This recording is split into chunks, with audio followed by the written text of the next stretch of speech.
एक बार गौतम बुद्ध और उनके शिष्य एक वन से गुजर रहे होते हैं। बहुत देर चलने के बाद भगवान बुद्ध के शिष्य बुद्ध से कहते हैं, बुद्ध, क्या हम कुछ देर तक विश्राम कर सकते हैं? बुद्ध कहते हैं, अवश्य, अब हमें विश्राम करना चाहिए। वो देखो, एक बड़ा वृक्ष है, हम उसके नीचे विश्राम करेंगे। बुद्ध और उनके सभी शिष्य उस वृक्ष के नीचे बैठ जाते हैं। उनमें से एक शिष्य ने बुद्ध से कहता है, बुद्ध, आपने हमसे एक बात कही थी, हम जैसा सोचते हैं वैसा ही बन जाते हैं, कृपया इस कथन को विस्तार से समझाइए। बुद्ध कहते हैं, अवश्य, मैं तुम्हें एक छोटी सी कहानी सुनाता हूँ। एक नगर में एक बहुत ही धनी सेठ रहता था। उसके पास धन की कोई कमी नहीं थी, परंतु फिर भी वो हर समय धन इकट्ठा करने के बारे में सोचता रहता था। एक बार सेठ के घर उसका एक रिश्तेदार आता है।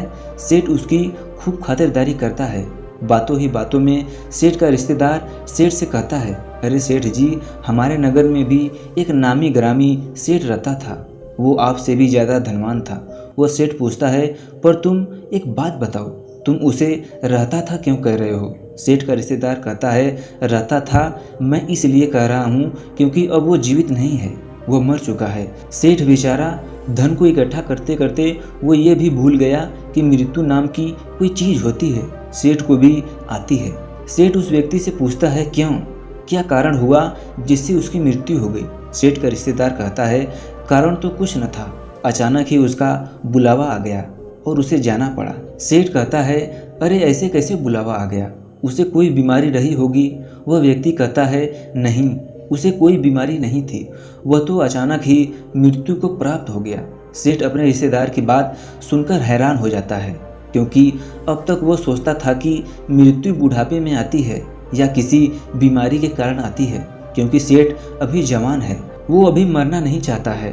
वो अगले दिन अपने रिश्तेदार के घर चला जाता है, परंतु सेठ को एक बहुत बड़ी समस्या दे जाता है कि सेठ को भी मृत्यु आ सकती है। सेठ जैसे पहले धन के बारे में सोचता था, अब वो केवल मृत्यु के बारे में सोचने लगता है कि कहीं मुझे भी मृत्यु ना आ जाए। समय बीतता है, सेठ बहुत कमज़ोर होने लगता है, क्योंकि वो अब सही से न खाता था और न ही पीता था, केवल मृत्यु के बारे में सोचता है।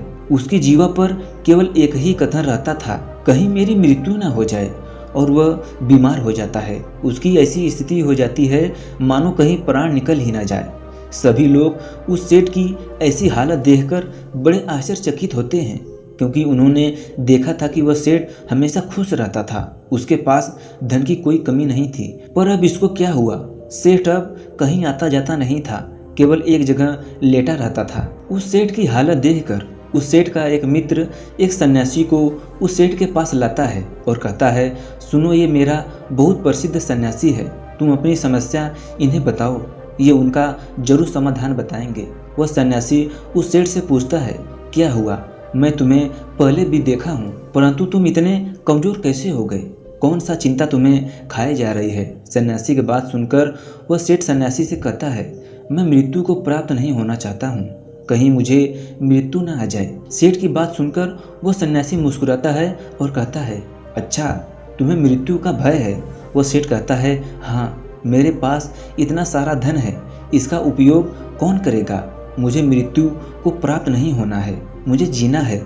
वह संत कहते हैं, तुम्हारी इस समस्या का मैं अभी समाधान निकालता हूँ। संत की बात सुनकर सेठ बहुत खुश होता है, उस संत के आगे हाथ जोड़ता है और कहता है, कृपया करके मेरी इस समस्या का समाधान कीजिए। वह संत उस सेठ से कहता है, मैं तुम्हें एक मंत्र देता हूँ, तुम बस इसका उच्चारण भीतर भी और बाहर भी करना, मतलब मुंह से भी यही मंत्र बोलना और अपने मन में भी यही मंत्र बोलना। यह मंत्र है, जब तक मुझे मृत्यु नहीं आएगी तब तक मैं जीऊँगा, जब तक मुझे मृत्यु नहीं आएगी तब तक मैं जीऊँगा। तुम इस मंत्र को 7 दिन तक लगातार जपना, मैं 7 दिन बाद आऊँगा। और वह सन्यासी वहाँ से चला जाता है। 7 दिन बाद वह सन्यासी आता है तो देखता है कि सेठ स्वस्थ होने लगता है, और सेठ उस सन्यासी को देखकर उसके चरणों में गिर पड़ता है और उनको धन्यवाद कहता है।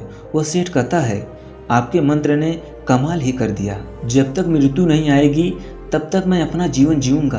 पहले मैं तो मृत्यु के डर के कारण जीवन जी ही नहीं पा रहा था, परंतु आपके मंत्र ने मेरा जीवन ही बदल दिया। जब तक उस सेठ को दूसरे सेठ के बारे में पता नहीं चला था, तब तक वह केवल धन के बारे में ही सोचता था और दिन रात उसके धन में वृद्धि हो रही थी और उसका स्वास्थ्य भी ठीक रहता था। वह अपने जीवन से खुश था, परंतु जब वह मृत्यु के बारे में सोचना शुरू कर दिया तो वह मृत्यु के करीब जाने लगा और ऐसा क्षण आ गया कि वह कभी भी मृत्यु को प्राप्त हो सकता था। इस कहानी से हमें यह सीखने को मिलती है कि जो भी हम भीतर और बाहर रखते हैं वही हमारे जीवन में घटित होने लगता है।